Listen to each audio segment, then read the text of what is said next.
বিরতির পর স্বাগত। প্রধানমন্ত্রী নরেন্দ্র মোদী ছুটে গেলেন পাঞ্জাবে।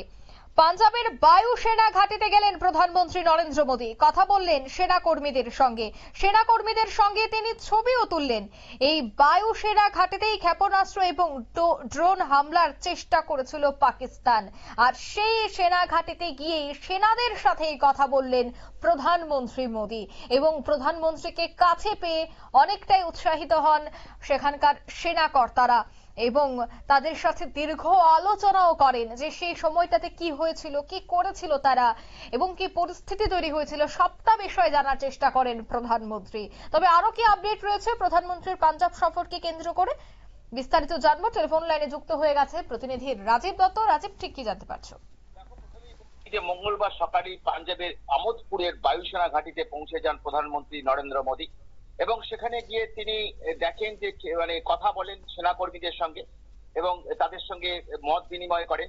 তাদের কাছে জানতে চান যে তারা অভিজ্ঞতার কথা, যে কিভাবে তারা পাকিস্তানের মতো একটা বর্বর দেশের আক্রমণকে হামলাকে প্রতিহত করেছে, সেটা কিন্তু তারা নিজের মুখে জানান। কারণ এই যে বায়ুসেনা ঘাঁটি, এটা আদমপুর বলে জায়গাটা, আদমপুরে এই আদমপুরের বায়ুসেনা ঘাঁটিতে কিন্তু একাধিকবার কিন্তু মিসাইল এবং ড্রোন হানার চেষ্টা করেছিল পাকিস্তানের সেনাবাহিনী, কিন্তু প্রতি ক্ষেত্রেই কিন্তু আকাশের মধ্যেই ধ্বংস করে দিয়েছে তাদের ড্রোন এবং তাদের চীনের তৈরি তাদের মিসাইল। অর্থাৎ বুঝতে পারছো যে তারা আমাদের সেনা কত তৎপর।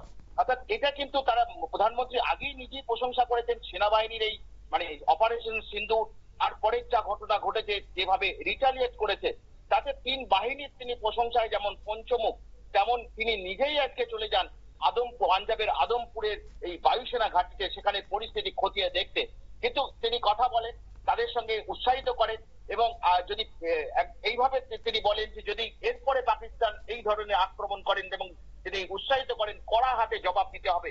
অর্থাৎ বুঝতেই পারছো দেশের প্রধানমন্ত্রী স্বয়ং তিনি যাচ্ছেন সেনাদের সঙ্গে দেখা করতে, টকবক করে পড়ছে আমাদের সেনারা, তারা যে কোনো পরিস্থিতি মোকাবিলায় তৈরি, সেটাও তারা বুঝিয়ে দিয়েছেন ভারতের প্রধানমন্ত্রীকে, যেটা পাকিস্তানের মতো দেশে হয় না। কারণ পাকিস্তানের সেনাবাহিনী তাদের কোনো শৃঙ্খলা নেই, আমাদের সেনা যারা কত শৃঙ্খলা এবং ততটা তৎপর, কতটা দক্ষ তারা দেখিয়ে দিয়েছে এবং সেই তাদেরকে উৎসাহিত করতেই প্রধানমন্ত্রী নিজে আজকে তাদের এখানে গিয়েছেন এবং তাদের সঙ্গে এখনো তিনি রয়েছেন, কথা বলছেন, তাদের সঙ্গে ছবি তুলেছেন, সেলফি তুলেছেন।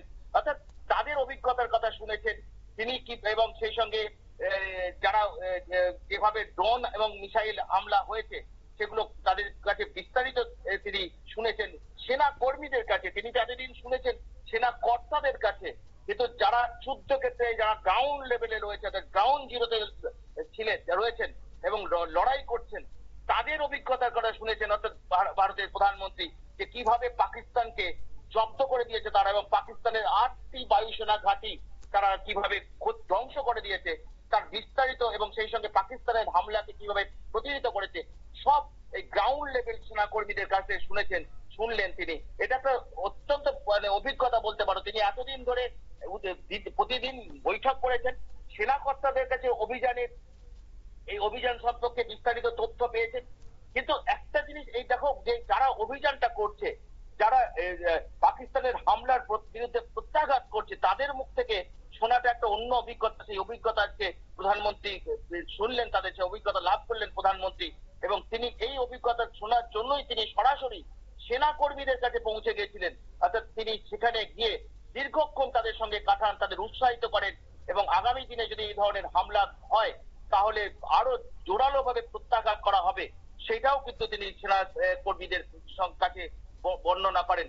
অর্থাৎ তিনি তাকে পেয়ে, অর্থাৎ প্রধানমন্ত্রীকে পেয়ে উৎসাহিত সাধারণ সেনাকর্মীরা যে দেশের প্রধানমন্ত্রী স্বয়ং নরেন্দ্র মোদী তিনি সেনা কর্তাদের বৈঠক শুধু নয়, তিনি নিজে দেখা করতে এসেছেন সেনা কর্মীদের কাছে, এটাই কিন্তু একটা অন্য তাৎপর্য বহন করছে। অঙ্কিতা, একদমই ধন্যবাদ।